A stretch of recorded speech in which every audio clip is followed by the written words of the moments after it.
As we mentioned, this story went national when it broke in 1980. Jonathan O'Halloran takes us back to what happened in Gallitzin that led to the discovery of the mummified remains of 5 infants. A gruesome story spanning nearly a century brings us to Cambria County's Richland Cemetery. It's not until 1980, when Stella Williamson's life ends, that the story of the Gallitzin baby murders begins. August 25, 1980, 76-year-old Stella Williamson dies of natural causes in her lifelong home along Forest Street in Gallitzin. Stella was described as a loner who mainly kept to herself. She was a churchgoer, and townspeople remembered her fondly. Following her funeral, family friend Guy Schrack, who was boarding in the family home, is tasked with handling Stella's affairs. It's then that he finds a sealed letter. He is indicated as the receiver of her property.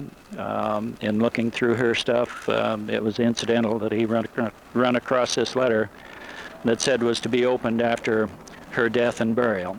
In part, the letter, written in early 1960, reads, "I want to make things right if anything should happen to me. In the attic in an old trunk, you will find babies I had. How I got away with it, I don't know, but I did so I don't want anyone else to be blamed for something they know nothing about. I have lived a good life since, so as God is my judge, this is the truth. Please forgive me if you can. Stella." The letter led investigators to find the mummified remains of 5 infants, all under the age of 1, wrapped in newspaper that was dated from 1925 to 1933. Soon, newspapers and media outlets from San Francisco to New York City pick up the story, and the small town of Gallitzin is thrust into the national spotlight. The remains, seen here being loaded into a state police helicopter, was taken east to be examined by some of the most renowned scientists of their time. At the present time, we're leaving for Philadelphia, the medical examiner's office under Dr. Fillinger, who's going to be one of the forensic pathologists. And then also we're going to get a hold of Milton Krugman, who will also be taking care of the anthropology work. While awaiting the results of their report, Coroner John Barron gives 6 News a hint as to what's to come. What about manner of death? At this time, it does not look like they will be all natural deaths.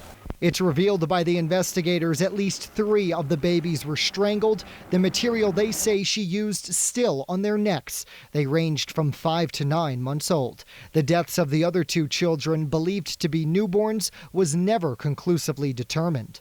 Following their report, Dr. Halbert Fillinger and Dr. Wilton Krogman returned the sealed remains from Philadelphia to Cambria County, where they're laid to rest in an unmarked grave. The news shocked the community of Gallitzin, sending the public reeling as national news and our then 6 News reporter John McClintock descended upon the town. When the initial shockwave passed over the village of Gallitzin, it had many residents talking and wondering, trying to figure out what on earth had happened with the 5 babies in the trunk. How does a woman who by all accounts was well regarded in her church community and by those who knew her commit such horrific tragedies? It's a question community members had a hard time answering. This was as much of a total shock to him as it has been to any of the rest of us or her neighbors that have known her all her life. Well, she was a very nice woman, very friendly woman. I just don't know. I can't believe this could happen because she was so nice. The only evidence of what happened in the attic along Forest Street remains the letter that Stella left behind. There are going to be some facts I can say right now that we'll never know, and no one is ever going to know. The story began here in the 1920s and came to the public's attention in 1980. But apparently, this is a story that may now have a final page. In Gallitzin, Jonathan O'Halloran, 6 News.